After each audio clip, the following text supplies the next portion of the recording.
Hi there, welcome to our channel. We are from Toronto, Canada. I'm Anwesha and I love to eat, read and travel.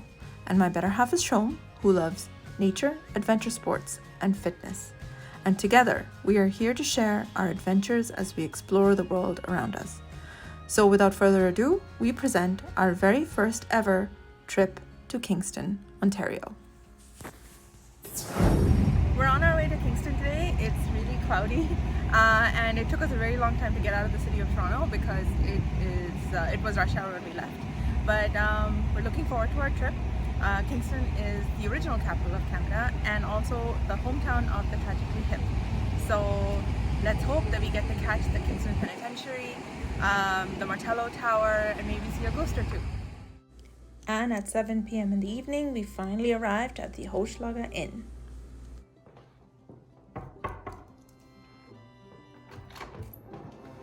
Hi, this is our room. We have a king-size bed. We also have a fireplace. A desk, 2 armchairs, just in case you want a cozy evening in. An armoire and a door to the adjoining room. And then off to the side, we have a nice large bathroom with a pedestal sink, radiator, tub, toilet in the corner, and really large windows. So far, a very nice room, very spacious. First night in Kingston, so we arrived late. Most of the restaurants on Princess Street are closed, but we knew that we may be late coming here, so we picked a restaurant that's open late. It's open till 2 a.m. This is the Red House. It's a pub / eclectic menu. This is cod fritters, and we've ordered what did we order for you, Sean? Fancy trout. Yes. Fancy trout. And then for me, I got a portobello burger with vegan cheese and vegan mayo. So looking forward to our meal. Smells good so far. We didn't really end up enjoying the cod fritters, so the waitress was nice enough to take them back. But the grilled trout and the portobello burger was excellent. And then after dinner, we went on to listen to some live music at Musiki. We just got done with dinner and then we came out to Musiki, which is a bar with live entertainment. We heard some tunes from Herbie Hancock played by a local jazz band, and it was a lot of fun. We had a tea which was meant to be alcoholic, but we chose to have not the alcohol. It was called The Cure, so it had chamomile, lemon and honey. Supposed to have whiskey, but we did sans whiskey, but it was a good time. Good morning. We're at the Hochelaga Inn. We came last night. This is the building behind us. It is a French Victorian style building owned by John McIntyre back in 1879. He used to be a Kingston lawyer, which later became the mayor of Kingston. It was bought out by the Bank of Montreal after that, and then converted into a retreat for executives, and then apartments. In 1985, this became a bed and breakfast, which is the purpose it serves right now. The rooms are really nice. We had a full breakfast this morning, which included eggs, sausages, potatoes. It changes every day. So far, so good. After breakfast, we headed towards the Kingston Penitentiary. We were really excited about this, as this is the most feared prison in all of Canada. It closed in 2013, but has now been open to the public for tours. It housed some of the most dangerous felons like Paul Bernardo, Clifford Olson, and Wayne Bowden. Even though it's been around for 138 years, it surprisingly only had 3 major riots. After we entered the main gates, which were quite intimidating, we were led to the administration building where we had to sign a bunch of forms and waivers. This building used to house the women and children. Yes, children were once incarcerated at the Kingston Penitentiary. The women were later moved on to the prison for women, also known as P4W, and the youngest child in the 19th century that was held at the Kingston Penitentiary was 8 years old, and he was in there for pickpocketing. I guess things were very different in the 19th century. After all those forms were signed, we made our way to the main dome and the ranges. Now you can think of as a range as a wing. What was cool about this tour is there were several veterans at different stages of the tour who explained what their experiences were like while they were working at Kingston Penitentiary. We got to see the cells where the inmates used to live and got a real true idea of how life was for the guards as well as the inmates, and at no given time was it safe for either. It felt like I was an inmate myself, since I was behind a jail cell for a photo op, which was pretty cool in my opinion. Later on, we were taken into the segregation wing, where they showed us where inmates who were harmful to themselves and everyone else were put and constantly monitored. Even when they were given time outside, it was in isolation. Then we were taken to the recreation wing, where the inmates would go out and enjoy some fresh air and get some exercise during the day. And we were shown the area where famous or infamous bank robber Ty Khan made his escape from the Kingston Penitentiary in 1999. We were really disappointed that we weren't able to see the shop dome, which was closed for filming. We really wanted to see those iconic stairs that are in Murdoch Mysteries and Alias Grace. One of the highlights of the Kingston Penitentiary tour is always the shop dome, because you really got to see where all the inmates learned their skills. Most of the Kingston Penitentiary was built by the inmates, the limestone walls and wings, as well as they had different skills in carpentry, plumbing, and electrical, which helped maintain Kingston Penitentiary. After the shop building, we were taken through the recreation hall, the hospital, the gym, as well as the laundry, and then we ended near the canteen. Now this menu looks very similar to a convenience store menu, so that's pretty cool. Then we made our way towards the muster, which included private family areas, which were basically 2-bedroom row houses, which the inmate had to be on a waiting list for almost a year and be on his best behavior to qualify for some time with his family. Then on the inside of the building, there was a location for the open visitation area, which included tables, but the tables weren't there because this was being used as a gift shop. There was a painting of a clown and some Disney characters, I guess to keep the kids occupied when there was a visitation, but the clown was extremely creepy. After that, we took some mug shots and then the tour ended. Now, a couple beside us also told us that the museum, which was across the street, was a must-see.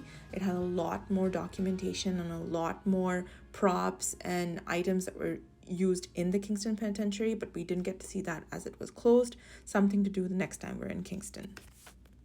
After the Kingston Penitentiary tours, we decided it was time to head back for lunch. Along our way, we passed some beautiful buildings, the Rosemont Inn, the Spire, the First Baptist Church, and we finally ended up on Princess Street, where we had lunch at Mango, which was a Pan-Asian restaurant. The interior was quite nice, and they had a lot of safety protocol in place for COVID. We ordered ourselves some jasmine tea, some tom yum soup to begin with, and then Shom had the ginger chicken, and I had the Penang curry chicken with coconut rice and pandan. It was an excellent meal. After a very satisfying lunch, we grabbed a cup of caffeine and walked down the street towards the waterfront. Along the way, we passed a bunch of shops that had neon heart signs on them, and we found out later it's because Kingston was hit really hard during the pandemic, and Kingstonians had banded together to find ways to lift spirits and to thank their healthcare workers. We're in front of the city fire department, which was the first fire department in Kingston. We're taking a stroll on the downtown of Kingston today, and we're going towards the Martello Towers.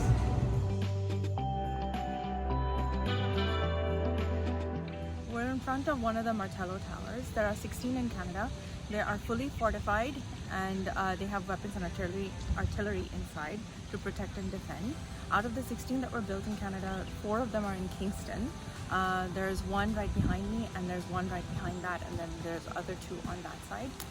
These Martello Towers were never actually used because Kingston was never actually invaded, but they were meant to serve and protect. So when you're in Kingston, this is what you should be doing. Stand in front of the Kingston sign.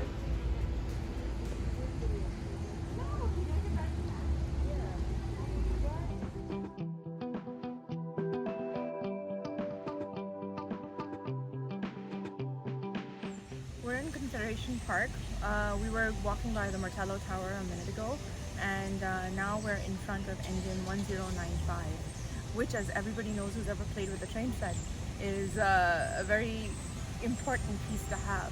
So this is the actual engine 1095, and it was donated to the city of Kingston. Confederation Park itself used to be an active railway, so it's the dedication makes sense. Right behind that is the visitor center. So from here we're going to be taking the Ghost Trolley Tours. So we're very excited about that. The Ghost Trolley Tours took us through Kingston's most iconic neighborhoods, where we saw so many buildings of so much historical significance. The building that stood out the most was the Rockford Asylum for the criminally insane. It was a place of misery, sadness, and terror. The last 3 windows at the top of the main tower are extremely unsettling. The window on the far left has a silhouette of a person, and the window on the far right has the fingerprinted word help. Particularly creepy are the grounds of the Murney Park, which locals call Skeleton Park, because there are bones that are buried very close to the surface there. So can you imagine when the kids go out to play, they may come home with bones and they may be human remains. The reason why is because at a certain time there were thousands of Irish immigrants who died and were buried in Murney Park, and the bodies were buried one on top of the other. So it's really creepy what you can find here. We just got off the Ghost Trolley Tour, and now we're visiting Fort Henry for the Pumpkin Inferno.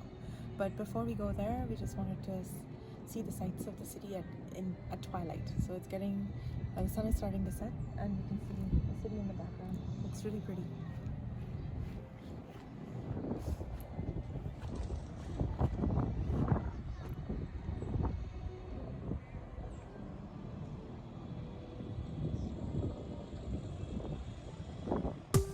The Pumpkin Inferno in Kingston is a fall event where they put up pumpkin carvings of different shapes and sizes and different themes across the entire Fort Henry.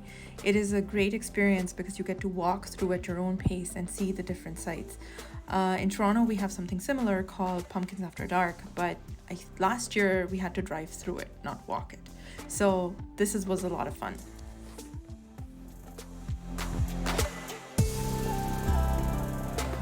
So we just got back from our Ghost Trolley Tour, and after which we had tickets to the Pumpkin Inferno. So after all that's done, around 8:15 we got back to the Confederation Park where we were picked up originally, and from there we've come to Diane's Fish Shack, which is highly recommended for seafood. So we decided to make reservations in advance, knowing full well that we'd be back around 8:30-ish. So for appetizers, we've ordered the tuna poke bowl, and we ordered a salad with chicken for our main, along with fish and chips, which everyone knows is always the best. So after this, we're gonna try and catch maybe some live music and end the night. Oh my god, the tuna poke bowl was really, really good.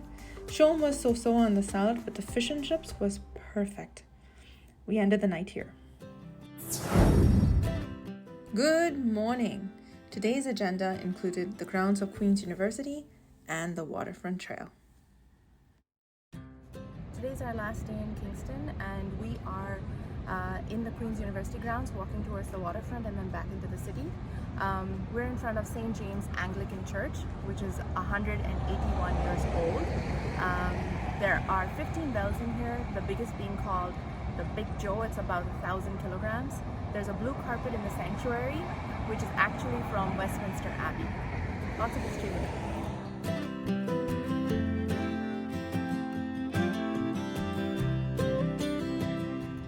We're in front of the Summerhill House, which is the oldest building on the Queen's University campus. It belonged to Archdeacon George Stewart back in 1839. He was not a very liked fellow because when the Irish immigrants came here, they settled in shanty towns in front of it, and he built a house that was above his station right above it. So not a very popular guy.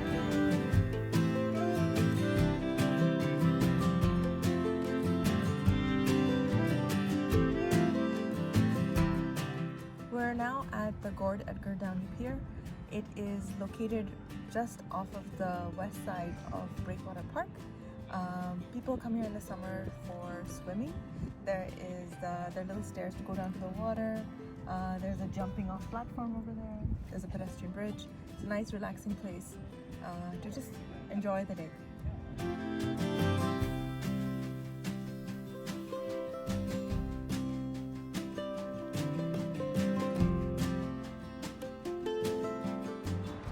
We're at the site of the Murney Tower. Yesterday we were at Confederation Park where there was a Martello Tower. There were two of them.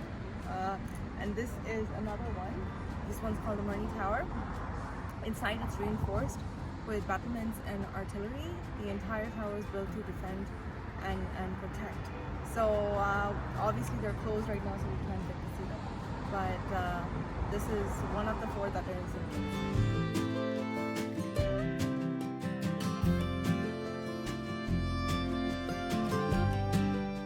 This is the Gaskin Lion. It was donated to the city of Kingston by Captain John Gaskin in 1909. It's been here for over 100 years, and people usually sit on this, but I'm too short to get on it. So I tried. It did not work. But yes, there's a lodge in front of it, which is also closed for the season. But yeah, as we're taking a walk down Breakwater Park with the Kingston Waterfront Trail, we're coming across different parts of the city and different parts of history that normally you wouldn't see if you just, took tours. So, the Gaskin Lion. We're in the city park right now, and behind me used to be a statue of Prime Minister John A. Macdonald, which has been taken down. It had to do with the role he played in the development of Kingston and in the lives of the Indigenous people here. So right now it's been relocated to a different location until further notice. And we also tried to go and see the Bellevue House, which was the home of Prime Minister John A. Macdonald and his wife Isabella, but it's been closed for the season, so it was a disappointment that we didn't get to see the grounds or the house. As we continued down the waterfront trail, we walked across lots of limestone buildings, beautiful architecture. What was interesting is some of these buildings had buttons, and these buttons represented heritage buildings or buildings that were owned by tea merchants. So it's very interesting to keep note of that as you walk by. On our last day in Kingston, we're going to have lunch at Chez Piggy, and we're going to see how it turns out. We're hoping for good things because the reviews were really good. We were really excited to dine at Chez Piggy. We had heard great things about it. We started out with a turkey roulade, which we had to return because the turkey was a little tough, but they took it back pretty quickly and they were very nice about it. Shom ended up having the Thai trout salad, which had flake roasted trout with green mango, Napa cabbage, cucumber, Thai basil, coconut mango, and a lime vinaigrette. And I had the cha gyo salad. I'm pretty sure I'm saying that wrong, which is Vietnamese rolls with glass noodles and field greens. It was excellent.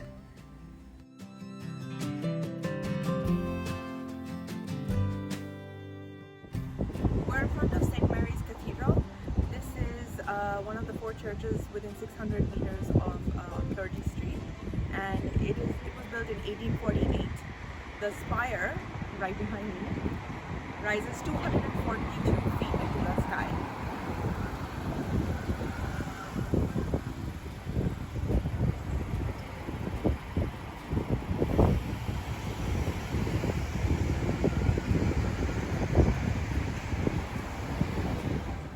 And it was time to start heading out of Kingston. We just left Kingston. We're on our way to Toronto. We're on the 401, which is crawling. We stopped at the en route station in Napanee to fill gas, and we're gonna head home. So, bye.